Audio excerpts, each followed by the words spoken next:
Ali ste vedeli, da lahko uporaba drog spremeni človekovo motoriko, razpoloženje, osebnost in vedenje? Za vas smo raziskali, kako mislimo, da se vedemo in kako se dejansko vedemo, kadar smo pod vplivom različnih substanc. Pri demonstraciji vedenja mi bo pomagal Jan. Zakaj moram jaz vedno vse demonstrirati? Opozorilo. Jan je profesionalni demonstrator. Prosim, da tega ne počnete sami doma. Trava oziroma marihuana je najbolj razširjena nelegalna droga. Vedenje nekoga, ki je čist zapušen, je več kot očitno vsem drugim razen njemu. Poglejmo si, kako Jan misli, da funkcionira na marihuani. Pri sebi prepoznavam občutek lakote. Si bom zelo hitro in učinkovito pripravil kokice.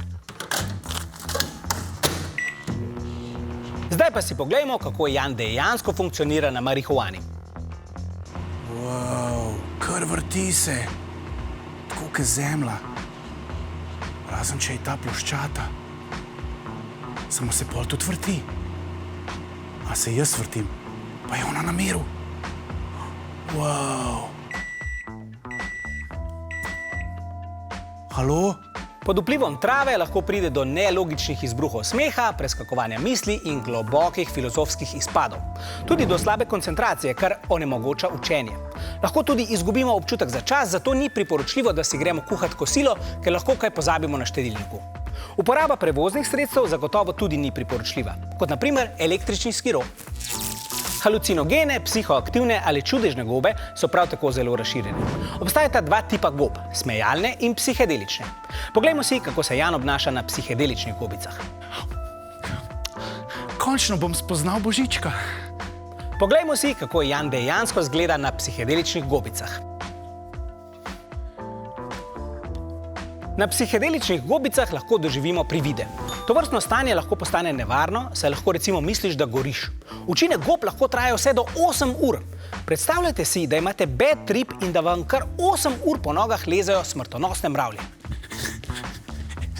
Jardolf, pomagajva Božičku razdeliti darila.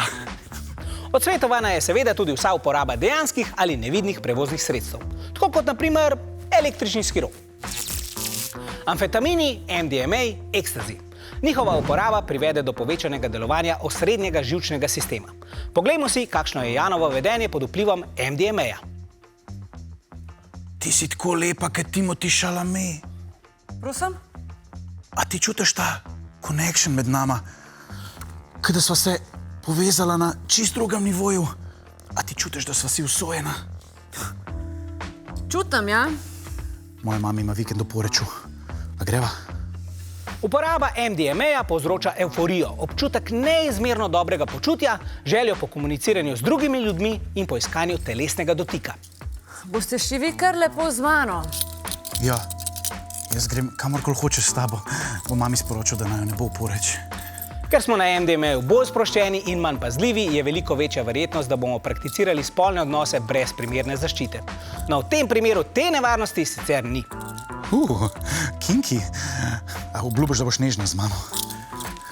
Odsvetovana je seveda tudi vsa uporaba prevoznih sredstev, tako kot na primer, kaj je že ta stvar, ki se folk ful hitro z njo voz, pa brez čelade? Aja, električni skiro.